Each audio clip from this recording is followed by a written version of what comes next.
नमस्कार, मी संकेत आणि आपण पाहत आहात मुंबई आउटलुक. राज्यातील 29 महापालिकांसाठी मतदान झाले 15 जानेवारीला आणि त्याचा निकाल आलेला आहे 16 जानेवारीला. आणि हे निकाल ज्या पद्धतीने एक्झिट पोल आले होते त्याच पद्धतीने सर्वच ठिकाणी, जवळपास सर्वच ठिकाणी, म्हणजे 1-2 महानगरपालिका जर सोडल्या, लातूर असेल, कोल्हापूर असेल किंवा भिवंडी असतील, ह्या महानगरपालिका सोडल्या तर जवळपास सर्वच महानगरपालिका ह्या महायुतीकडे किंवा त्यातल्या त्यात भाजपकडे जाताना दिसत आहेत आणि भाजपकडे गेलेल्याच आहेत. म्हणजे सगळ्याच महानगरपालिकांमध्ये, सगळ्याच शहरांमध्ये भाजपची सत्ता किंवा महायुतीची सत्ता येताना दिसते. अगदी पुणे, पिंपरी चिंचवड या ठिकाणी जिथे अजित पवारांचं वर्चस्व आहे किंवा तिथे पवार फॅमिलीचं, राष्ट्रवादीचं वर्चस्व राहिलेलं आहे, त्या पुण्यामध्ये देखील त्यांनी भाजपनेच एकहाती सत्ता मिळवलेली आहे असं दिसतंय. आणि संपूर्ण महानगरपालिकांचं 29च्या 29 महानगरपालिकांच्या निवडणुकांचं हेच चित्र आहे. परंतु यातून प्रश्न निर्माण होतो की काय ह्या निवडणुका मुक्त, निष्पक्ष आणि पारदर्शी झाल्यात का? आता हा प्रश्न केवळ विरोधकांचा नाहीये. म्हणजे विरोधक काही मुद्दे उचलतात, काही मुद्दे मांडतात, काही गोष्टी समोर आणतात. त्यामुळे म्हणजे आणि विरोधकांनी मांडलेल्या गोष्टी आहेत म्हणून त्या चुकीच्या आहेत, म्हणून त्या स्वीकारायच्याच नाहीत किंवा म्हणून त्यावरती विचारच करायचा नाही असं नाहीये. तर विरोधकांनी जरी मांडलेल्या असल्या तरी देखील हे विषय खूप मोठ्या प्रमाणामध्ये चर्चेचे आहेत, खूप मोठ्या प्रमाणामध्ये चिंतनाचे आहेत. आता हा प्रश्न का निर्माण होतोय की ह्या महापालिकांच्या निवडणुका या मुक्त, निष्पक्ष आणि पारदर्शी आहेत का? याची अनेक कारणं आहेत. त्या अनेक कारणांपैकी पैशाचा झालेला गैरवापर हे एक प्रमुख कारण आहे. बिनविरोध झालेल्या म्हणजे विजय जे घोषित केलंय, अगदी मतदारच नाही तर उमेदवार देखील खरेदी केले अशा पद्धतीची मांडणी केली. आणि ही मांडणी किंवा हे आरोप नाहीये, तर राज ठाकरे यांनी त्यांच्या ठाण्याच्या सभेमध्ये त्यांच्या उमेदवारांना, कोणत्या उमेदवारांना किती कोटींची ऑफर दिली गेली हे त्यांनी दाखवलं, हे त्यांनी सांगितलं. आणि त्या उमेदवारांनी देखील हे मान्य केलं सगळ्यांसमोर, जनतेसमोर, की होय आम्हाला अशा पद्धतीची ऑफर, कोट्यवधी रुपयांची ऑफर जी आहे ती फॉर्म मागे घेण्यासाठी, अर्ज मागे घेण्यासाठी दिली गेली होती. त्यामुळे ज्या पद्धतीने मत खरेदी केलेली आहेत, पैशाचा वारेमाप वापर झालेला आहे, ज्या पद्धतीने उमेदवारच खरेदी केलेले आहेत, त्यांना खरेदी केलेत किंवा त्यांना कुठल्याही प्रकारे आपला फॉर्म मागे घेण्यासाठी त्यांच्यावर दबाव टाकला असेल किंवा कुठल्याही पद्धतीने लालच दिलं असेल. आता ह्या सगळ्या ज्या गोष्टी आहेत बिनविरोधाच्या, त्या निवडणूक आयोगाकडे आहेत. निवडणूक आयोग त्यावर चौकशी करत आहे. त्याचा काय निकाल येईल तो येईल. हे एक त्यातलं कारण आहे की हा प्रश्न उपस्थित होतोय की काय ह्या निवडणुका मुक्त, निष्पक्ष आणि पारदर्शक झाल्या का? दुसरं त्यातलं कारण आहे की ज्या पद्धतीने मतदार यादीतले घोळ समोर आले होते आणि ह्या महापालिकेच्या निवडणुकांमध्ये ते घोळ मोठ्या प्रमाणामध्ये समोर आले. मोठ्या प्रमाणामध्ये मी ह्यासाठी म्हणतोय कारण भाजपचे जे नवी मुंबईचे नेते आहेत, गणेश नाईक, जे जवळपास 50-55 वर्षांपासून, म्हणजे त्यांचं वय आता सध्या 75 आहे, 21 वर्षांपासून जर ते वोटिंग करत असतील तर याचा अर्थ ते 54 वर्ष वोटिंग करतायत. 54 वर्षांमध्ये वोटिंग करणाऱ्या माणसाचं जे अनुभव आहे, कुठल्या मतदारसंघामध्ये कुठल्या बूथवर माझं नाव आहे, माझ्या कुटुंबाचं नाव आहे, हे त्या व्यक्तीला बरोबर माहिती आहे. आणि त्यातल्या त्यात ती व्यक्ती अराजकीय आहे असं नाहीये, तर ती राजकीय व्यक्ती आहे, राज्याचे मंत्री आहेत, भाजपचे मंत्री आहेत. आणि अशामध्ये त्यांना त्यांचं नाव, त्यांचं आणि त्यांच्या कुटुंबातल्या सदस्यांचं नाव शोधण्यासाठी जवळपास 1 तास भटकावं लागलं. आणि ही बाब, ही खंत त्यांनी माध्यमांसमोर बोलून देखील दाखवली की माझ्यासारख्या नेत्यासोबत किंवा राजकीय व्यक्तीसोबत जर असं होत असेल, मंत्र्यासोबत जर असं होत असेल, तर मग सामान्य नागरिकांची काय अवस्था आहे. म्हणजे त्यांनी एकूणच निवडणुकीच्या या संपूर्ण प्रक्रियेवरती प्रश्नचिन्ह निर्माण केलं. आणि अशाच घटना ह्या सर्वसामान्य लोकांच्या सोबत देखील झाल्या. काहींनी त्यांना जो त्रास झाला तो त्रास त्यांनी समाज माध्यमातून, फेसबुक असेल, युट्यूब असेल, त्या माध्यमातून त्यांनी तो बोलून दाखवला. त्याचे व्हिडिओज समोर आले, तशा पोस्ट समोर आल्या. परंतु अनेक असे काही लोक होते की ज्यांनी ह्या गोष्टी मांडल्या नाहीत किंवा ते समोर आले नाही, लोकांच्या समोर आले नाही. परंतु त्यांना त्रास झाला नाही का? तर त्यांना त्रास निश्चित झाला. अगदी सेलिब्रिटीज मधल्या काही लोकांना देखील तो त्रास झाला. जसा राजकीय लोकांना झाला तसाच सेलिब्रिटी लोकांना देखील झाला की त्यांची नावच कुठे आहेत ते माहिती नाही. जे निवडणूक आयोगाची वेबसाईट आहे त्या वेबसाईटवरती नाव दाखवत आहे, जे ऍप निवडणूक आयोगाने स्वतः बनवलेलं आहे त्या ऍपमध्ये ते नाव दाखवत आहे, परंतु ज्यावेळी मतदार केंद्रावरती व्यक्ती जातोय, मतदार जातोय, त्यावेळी त्याचं नाव त्या मतदार यादीमध्ये नाहीये. आणि तिथले अधिकारी असं सांगतायत की आमच्या ह्या यादीमध्ये जर तुमचं नाव असेल तरच तुम्ही इथे वोट करू शकता, मतदान करू शकता. वेबसाईटवर नाव आहे, ऍपमध्ये नाव आहे, म्हणून तुम्ही इथे वोट करू शकत नाही. तर मतदार जे आहेत त्यांची नावं वगळण्यात आली आणि मोठ्या प्रमाणामध्ये वगळण्यात आली.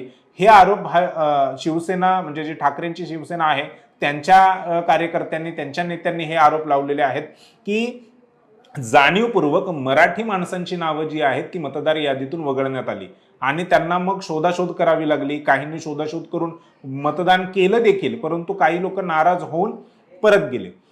हा एक दुसरा मुद्दा आहे की ह्या निवडणुका मुक्त, निष्पक्ष आणि पारदर्शी झाल्यात का, हा प्रश्न निर्माण होण्यामागे. तिसरा मुद्दा आहे ईव्हीएमचा. गेल्या अनेक वर्षांपासून ईव्हीएम वरती राळ उठत आलेली आहे. अगदी 2009 पासून, म्हणजे ज्यावेळी काँग्रेस 2009च्या लोकसभा निवडणुका जिंकलं त्यानंतर याच भाजपने, म्हणजे आत्ताची भाजप नाही, पूर्वीची भाजप, तत्कालीन भाजप जी होती, ज्याचं नेतृत्व लालकृष्ण अडवाणी हे करत होते, त्यांनी ह्या मुद्द्याला घेऊन आवाज उठवला होता. त्यांच्यासोबत सुब्रमण्यम स्वामी हे देखील होते.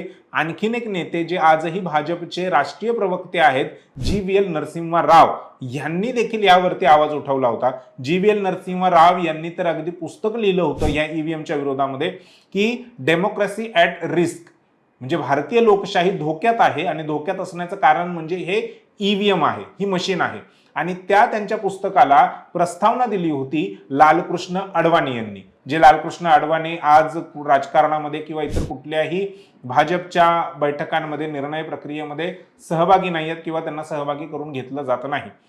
त्या लालकृष्ण अडवाणींनी हे आक्षेप घेतले होते. सुब्रमण्यम स्वामी जे राज्यसभेचे खासदार होते भाजपचे, त्यांनी तर थेट सुप्रीम कोर्टामध्ये धाव घेतली होती.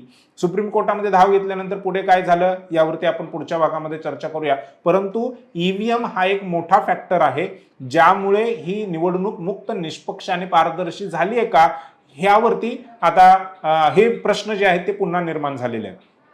ह्या वेळेच्या निवडणुकीमध्ये आपण बघितलं महापालिकेच्या की बऱ्याच ठिकाणी ईव्हीएम्स बंद पडल्या आणि बंद अशा पडल्या की ते एक तास सुरूच झाल्या नाहीत. म्हणजे निवडणूक आयोग दुसरी मशीन तिथे लावण्याऐवजी त्याच ईव्हीएम्स ज्या आहेत, त्याच मशीन ज्या आहेत त्या रिपेअर करण्याचं काम करत होतं. याचा अर्थ त्यांच्याकडे स्पेअर मशीन्स नव्हत्या.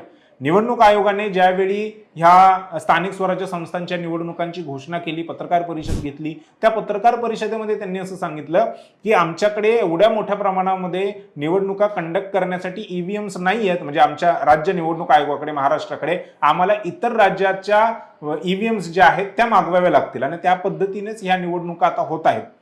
ह्या निवडणुका ज्या ईव्हीएम्सवर होत आहेत त्या ईव्हीएम्स ज्या आहेत त्या महाराष्ट्राचाच आहेत का, त्या महाराष्ट्र राज्य निवडणूक आयोगाच्या अखत्यारीतल्या किंवा त्यांच्या आहेत का, तर तसं नाहीये. इतर राज्यातून त्यांनी ह्या ईव्हीएम्स मागवलेल्या आहेत. अगदी अजित पवार त्यांच्या पक्षाच्या पुण्याच्या नेत्या रुपाली ठोंबरे पाटील यांनी असे आरोप केले की मतदानाच्या दिवशी ज्या ईव्हीएम्स होत्या, जे नंबर्स होते, सिरियल नंबर्स, काउंटिंगच्या वेळी त्याच सिरियल नंबरच्या मशीन्स नव्हत्या, म्हणजे त्या मशीन बदलण्यात आल्या होत्या आणि त्यामुळे त्यांचा पराभव झाला. हे सत्तेतले, म्हणजे राज्यात जे सत्तेत आहेत त्यांचे उमेदवार, त्यांचे नेते अशा पद्धतीने पुण्यामध्ये त्यांनी आरोप केलेले आहेत. म्हणजे अगदी विरोधक, म्हणजे काँग्रेस असेल किंवा शरद पवारांचे राष्ट्रवादी आहे, ठाकरे आहेत किंवा इतर जे वंचित बहुजन आघाडी, MIM ह्यासारखे पक्ष, ह्यांचे नेते हे आरोप करत नाहीयेत, तर राज्यात जे सत्तेत आहेत त्यांच्या पक्षाचे उमेदवार असा आरोप करतायत की ह्या ईव्हीएम्स ज्या आहेत त्या बदलल्या गेलेल्या आहेत.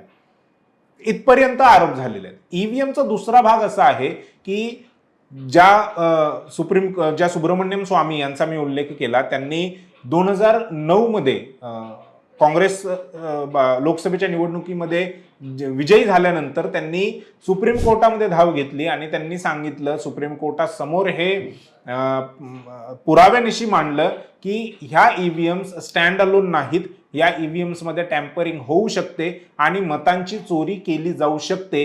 हे भाजपच्या राज्यसभेच्या खासदारांनी, भाजपच्या नेत्यांनी सुप्रीम कोर्टासमोर मांडलेलं आहे.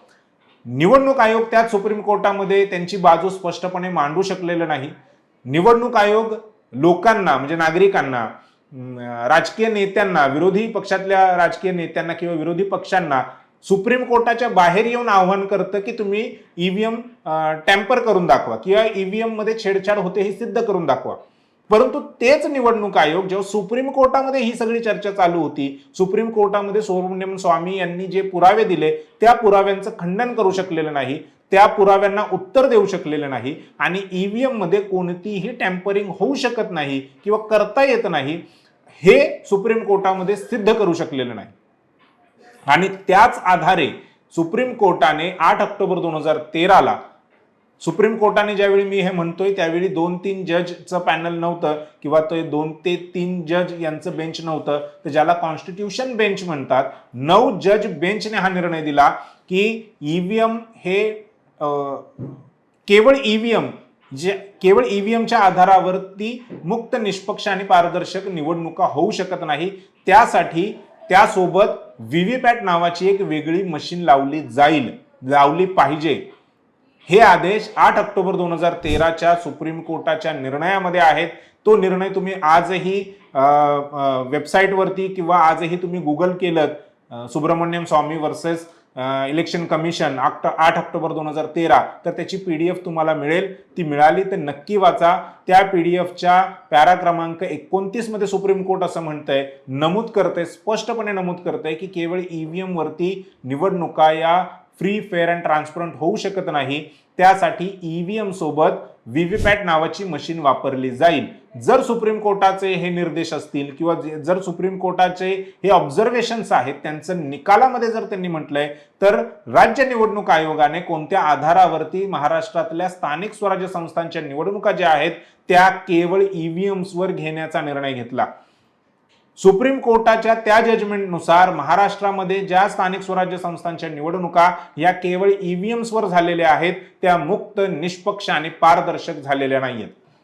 निवडणूक आयोग हे नेहमी म्हणते की तुम्ही सिद्ध करून दाखवा की ईव्हीएम मध्ये टॅम्परिंग होतंय किंवा ईव्हीएम मध्ये वोट ट्रान्सफर होतंय, वोट चोरी होतंय. हे आता म्हणतंय. 2010ला हरिप्रसाद नावाचे जे हैदराबादचे इंजिनियर होते त्यांनी बाहेरून ईव्हीएम मागवली, कारण त्यांना इथून मिळत नव्हती भारतीयच ईव्हीएम, परंतु त्यांनी बाहेरून मागवली. त्यांच्यासोबत आणखीन जर्मनी की अमेरिकेचे आणखीन 1-2 इंजिनियर्स होते. त्यांनी ते सगळं जुगाड केला, ती ईव्हीएम्स, भारतीय ईव्हीएम्स आणली आणि त्यांनी निवडणूक आयोगाच्या समोरच ती हॅक करून दाखवली. आणि त्याचे देखील व्हिडिओ, हरिप्रसाद तुम्ही जर गुगलवर किंवा युट्यूबवरती सर्च केलं तर त्याचेही व्हिडिओज तुम्हाला बघायला मिळतील, त्यांचे फोटोज बघायला मिळतील, त्यावेळी झालेल्या बातम्या बघायला मिळतील की त्यांनी निवडणूक आयोगाच्या अधिकाऱ्यांसोबत समोरच ही निवडणूक, ही ईव्हीएम जी आहे जी आता वापरली जाते ती ईव्हीएम टॅम्पर करून दाखवली, ती ईव्हीएम हॅक करून दाखवली. आणि सुप्रीम कोर्टाने देखील हे मान्य केलं 2013ला की असं होऊ शकतं आणि म्हणूनच व्हीव्हीपॅट इंट्रोड्यूस करण्यात आलं. जर केवळ ईव्हीएमने निवडणुका मुक्त, निष्पक्ष आणि पारदर्शी होऊ शकत झाल्या असत्या तर सुप्रीम कोर्टाने व्हीव्हीपॅटचं इंट्रोडक्शन का केलं असतं? प्रत्येक ईव्हीएम सोबत व्हीव्हीपॅट लावणं हे मॅन्डेटरी का केलं असतं? हे प्रश्न आहेत. आणि त्यामुळे महाराष्ट्रातल्या स्थानिक स्वराज्य संस्थांच्या निवडणुका ज्या पद्धतीने एक हाती सत्ता भाजपकडे जात आहे, सत्ता कोणाकडे कोणालाही मिळो, ही निवडणूक आहे जस्ट लाईक अ मॅच, कोणीतरी हरणार आहे, कोणीतरी जिंकणार आहे, अशाच पद्धतीच्या निवडणुका होतात. परंतु भाजप जिंकतंय म्हणून ईव्हीएम वरती संशय आहे का? तर अजिबात नाहीये. भाजप जरी जिंकलं, जरी हरलं असतं, कारण भाजपच्याच नेत्यांनी ईव्हीएम वरती आरोप केलेले आहेत, ईव्हीएम हे नाहीये म्हणजे हॅकेबल आहे अशा पद्धतीची त्यांनी मांडणी केलेली आहे. त्यामुळे आता ज्या निवडणुका झालेल्या आहेत सुप्रीम कोर्टाच्या 8 ऑक्टोबर 2013च्या जजमेंटनुसार, निकालानुसार ह्या निवडणुका मुक्त, निष्पक्ष, पारदर्शक झालेल्या नाहीत. चौथी महत्वाची गोष्ट म्हणजे जी शाई लावली जाते, म्हणजे हा केवळ विरोधकांनी केलेला आरोप नाहीये, तर सामान्य लोक, आमच्यासारखे काही पत्रकार जे आहेत त्यांनी देखील बोटाला लावलेली शाई, ॲसेटोन किंवा अगदी तुमच्या घरामध्ये असणारं सॅनिटायझर, डेटॉलचं किंवा इतर कुठलंही, त्याने ते रिमूव्ह केलं, ते काढलेलं आहे. नेल पॉलिश रिमूव्हर जे येतं, जे प्रत्येक घरामध्ये कदाचित असेल, त्याने देखील ते मार्कर जे लावलेली जी काही शाई आहे ती पुसली जाते आणि अगदी कमी वेळामध्ये ती पुसली जाते. त्यामुळे हे देखील आरोप जे आहेत ते विरोधकांकडून होत आहेत. बोगस वोटिंग थांबवण्याची ही प्रक्रिया आहे. तुम्ही वोट केलंय हे कशावरून सिद्ध होणार? तर तुमच्या बोटाला जी शाई लावलेली आहे त्यावरूनच सिद्ध होणार. बोटाला लावलेली शाई 5-10 मिनिटानंतर एका तासाने जर ती पुसून टाकली असेल किंवा पुसली जात असेल तर ह्याला काय म्हणावं? आणि अशा पद्धतीने ज्यावेळी लोकांनी स्वतःहून व्हिडिओज टाकले, लोकांनी यावरती आक्षेप घ्यायला सुरुवात केली, त्यावेळी सुप्रीम कोर्ट असं, त्यावेळी निवडणूक आयोग असं म्हणतंय, निवडणूक आयोगाचे आयुक्त जे आहेत दिनेश वाघमारे यांनी एक व्हिडिओ जारी केला. त्यामध्ये ते असं म्हणतायत की अशा पद्धतीची शाई जाऊ शकत नाही, ही शाई इंडिलेबल आहे, म्हणजे कधीच पुसता येणार नाही. आणि त्यासोबतच जर कोणी असं व्हिडिओज टाकत असतील शाई पुसण्याचे तर त्यांच्यावरच आम्ही कारवाई करू. म्हणजे एखाद्याने चोरी केली आहे आणि दुसरा व्यक्ती सांगतोय की ह्याने चोरी केली आहे किंवा ह्याने चुकीचं काम केलंय, ह्याने गुन्हा केलाय, जर तर तो जो सांगतोय त्याच्यावरच तुम्ही कसा काय गुन्हा दाखल करू शकता? निवडणूक आयोगाने ही शाई जाते की नाही जात आहे ह्याची चौकशी केली आहे का? ते जे मार्कर वापरले गेले त्या मार्करचा क्वालिटी चेक केली का? हे सगळ्या गोष्टी कोणी करायला पाहिजे? ह्या सगळ्या गोष्टी निवडणूक आयोगाने करायला पाहिजे. कारण निवडणूक आयोगाकडे ती जबाबदारी आहे की राज्यामध्ये मुक्त, निष्पक्ष आणि पारदर्शक निवडणुका पार पडल्या पाहिजेत. आणि ती संपूर्ण जबाबदारी ही निवडणूक आयोगाची आहे. म्हणूनच निवडणूक आयोगाला, केंद्रीय निवडणूक आयोग जो आहे तो त्याला स्वायत्त ठेवलेला आहे. तो कुठल्याही सरकारच्या किंवा कुठल्याही इतर संस्थांच्या दबावाखाली येऊन काम करणार नाही. परंतु राज्यामध्ये तसं होताना मात्र दिसत नाही. पैशांचा वारेमाप झालेला वापर असेल किंवा प्रचार करू शकता, एक म्हणजे प्रचार ऑफिशियली संपल्यानंतर देखील त्यांनी प्रचाराची अनुमती दिली की उमेदवार जो आहे तो घरोघरी जाऊन लोकांना भेटू शकतो, पत्रकार देऊ शकत नाही, जाहीर सभा घेऊ शकत नाही, परंतु तो घरोघरी जाऊन भेटू शकतो. तर अशा पद्धतीची जी कामं आहेत ती माझ्यासारख्या पत्रकाराच्या मनात, इतर जे सामान्य लोक आहेत त्यांच्या मनामध्ये हा प्रश्न निश्चितच उभा करतो की ह्या ज्या निवडणुका झालेल्या आहेत त्या मुक्त, निष्पक्ष आणि पारदर्शक झाल्यात का? तुमच्याही मनात जर कदाचित हा प्रश्न असेल तर त्याची उत्तरं किंवा तुम्हाला या संपूर्णच निवडणूक प्रक्रियेवरती काय वाटतंय हे आम्हाला कमेंटमध्ये सांगा. आणि हा व्हिडिओ, ही माहिती इतरांपर्यंत पोहोचवण्यासाठी हा व्हिडिओ जास्तीत जास्त शेअर करा आणि या व्हिडिओला लाईक करा. धन्यवाद.